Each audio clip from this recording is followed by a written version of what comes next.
Hola, estoy encantadísima de compartir con ustedes algunas ideas sobre el Adviento con esta familia hermosa, mi familia de Oña. Adviento proviene del latín adventus y significa venida o llegada. Comienza el Adviento con el año litúrgico, el domingo más próximo al 30 de noviembre. Este año lo vamos a comenzar el 1 de diciembre. No es tiempo de penitencia como la Cuaresma, sino un tiempo de esperanza gozosa. La llegada de Jesús a los corazones humanos es una verdadera peregrinación en espera del advenimiento de Dios que viene. Al revivir esta espera gozosa del Mesías en su encarnación, preparamos el regreso del Señor al final de los tiempos. Es tiempo para vivir, es tiempo para celebrar ese encuentro entre Dios y el ser humano en búsqueda de Dios. Desde siempre y desde generación en generación, de año en año, a través de los siglos, se prolongan estos anhelos que con mucha frecuencia son decepciones. Sin embargo, la esperanza continúa y los evangelios de los 4 domingos del Adviento progresivamente nos van conduciendo en esta preparación.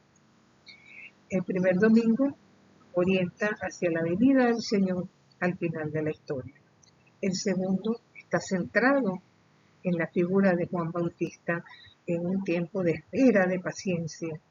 También el tercero está centrado en el Bautista y nos orienta hacia ese mensaje importante de conversión.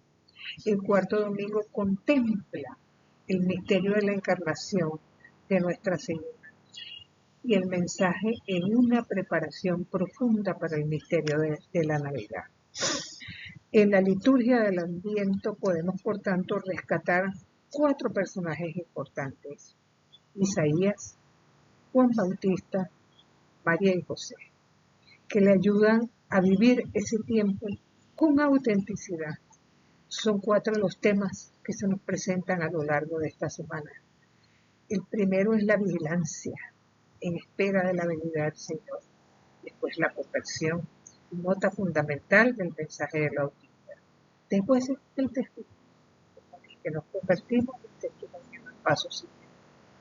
Posteriormente el anuncio, que María, la Madre de nuestro Señor, sirve y ayuda al prójimo. Ese anuncio de nacimiento que es hecho a María. Vamos a centrarnos en 2 de estos personajes. El primero de ellos es Isaías, del Antiguo Testamento. El otro, María, Madre, que con su sí abre las puertas a la encarnación del Verbo. Isaías quiere decir Dios salva. Y estamos hablando de 3 autores diferentes que se suceden en el tiempo y mantuvieron una misma línea de profecía. De alguna manera, Isaías es el personaje del Adviento por excelencia, al que muchos incluso llaman el evangelista del Antiguo Testamento. Es el más citado en el Nuevo Testamento, ya que habla tanto de la gloria del Mesías como de los sufrimientos del siervo de Yahvé para salvación de su pueblo. Entonces, en Adviento se toman la mayoría de las lecturas de las celebraciones eucarísticas son precisamente de Isaías, como un eco de la esperanza para todos los tiempos, una era de paz y de justicia, donde el egoísmo humano encuentre por fin la paz y la armonía en medio de la justicia. Isaías nos recuerda, estamos en el capítulo 24, no teman, miren a Dios, Él mismo viene a vivir con ustedes y los salvará. Imagínense qué mensaje tan hermoso. Preparad el camino, Derek en hebreo, Odos en griego, es uno de los símbolos de la predicación de este profeta. Y lo asume no en sentido geográfico, sino en el andar de Dios en la vida, senda que podemos, por supuesto, aceptar o rechazar. Jesús, con su encarnación, ha abierto un nuevo camino para que el ser humano pueda llegar a Dios.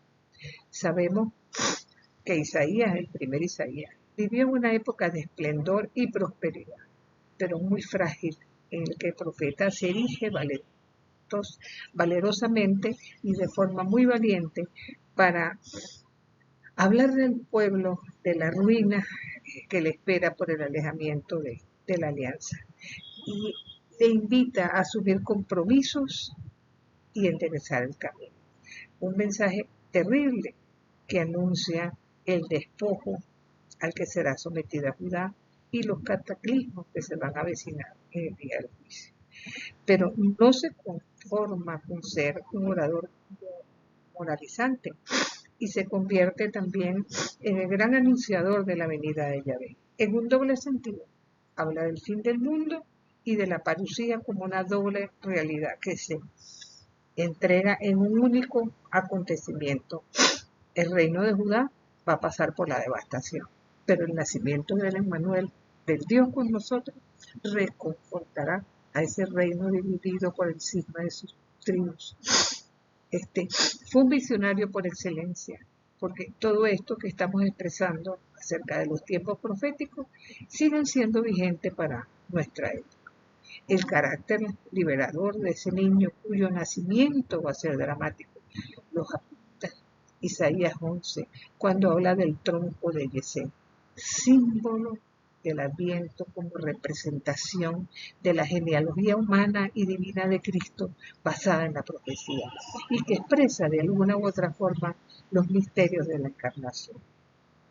Entonces, fíjense que luego el otro personaje importantísimo que vamos a encontrar en los textos de Isaías es cuando habla de la Virgen que está encinta, que va a tener un hijo y que le va a poner de nombre Jesús. 7:14 del primer Isaías.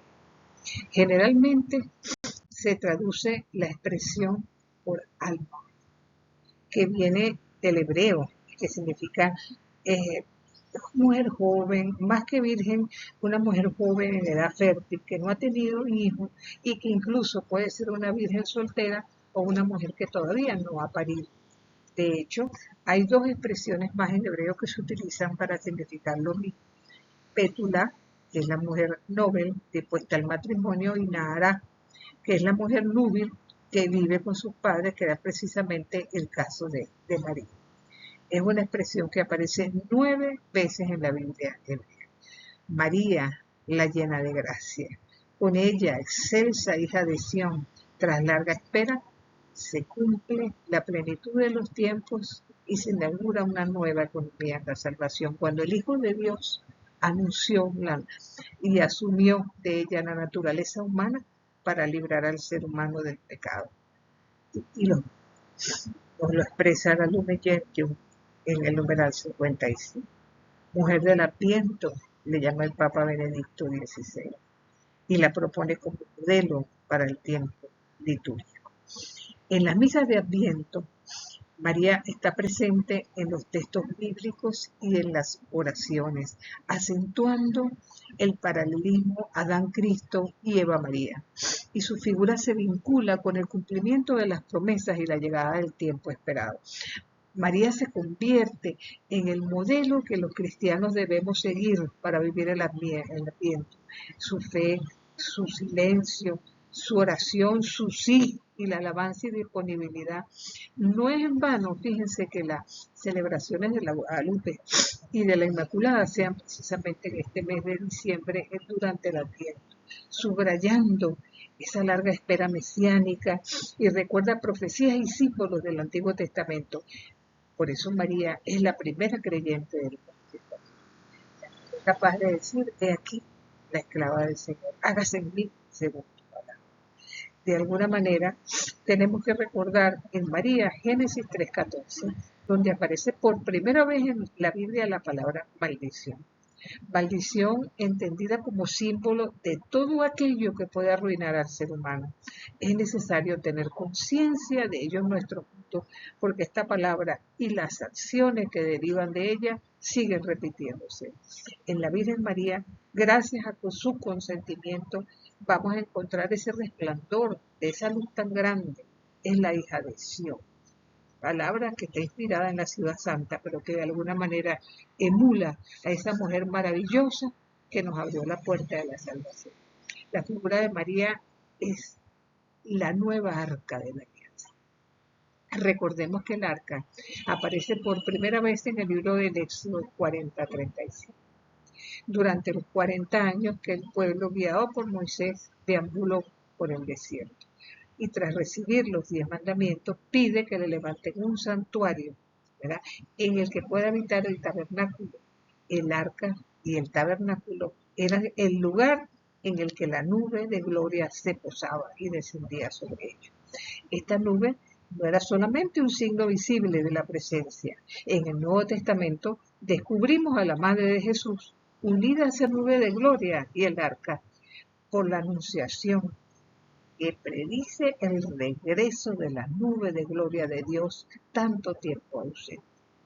El Espíritu Santo vendrá sobre ti y te cubrirá con su sombra y el poder del Altísimo.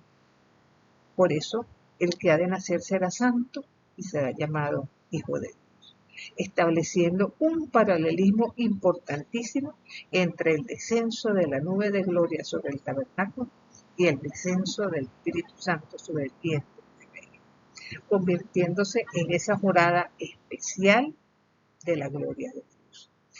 Lo curioso es que hay otros paralelismos sorprendentes. María se levantó y se fue a la región montañosa a visitar a su pariente Isabel. Lucas 1:39. Del mismo modo, David se levantó, fue a la región montañosa de Judá para llevar el arca de Dios. Eso está en 2 Samuel 6:2. David reconoce su indignidad al recibir el arca, exclamando: ¿cómo voy a llevar a mi casa el arca de Yahvé? Y vemos cómo Isabel, en Lucas 1:43, reconoce su indignidad de recibir a María y exclama: ¿de dónde a mí, la madre de mi Señor? David saltaba de gozo ante el arca mientras lo llevaban con gritos. Seguimos en el texto de Samuel 2, el segundo de Samuel, capítulo 6. Y Juan salta en el vientre de Isabel al escuchar la voz de María, que exclama con gran voz ese magnífico himno. El arca permaneció en la montaña en casa de Obed-Edom durante 3 meses. La Virgen María se queda en la región montañosa con Isabel durante 3 meses. Ella es el instrumento singularísimo de la encarnación. Nunca la historia humana dependió del consentimiento de una mujer que fuese capaz de engendrar en la carne al Hijo de Dios. Me hubiese gustado, por lo corto sé que no es posible, hablar de todo lo que representan los símbolos del Adviento, la corona de Adviento, el nacimiento, tantos elementos hermosos que a lo largo del Adviento podemos, como cristianos, tratar de vivenciar en nuestras comunidades parroquiales. Por tiempo, dejémoslo para otra ocasión. Sin embargo, me encantaría que ustedes, estas pequeñas palabras, pudieran servirle de apoyo en su vida de seguimiento a nuestro Señor. Dios los bendiga.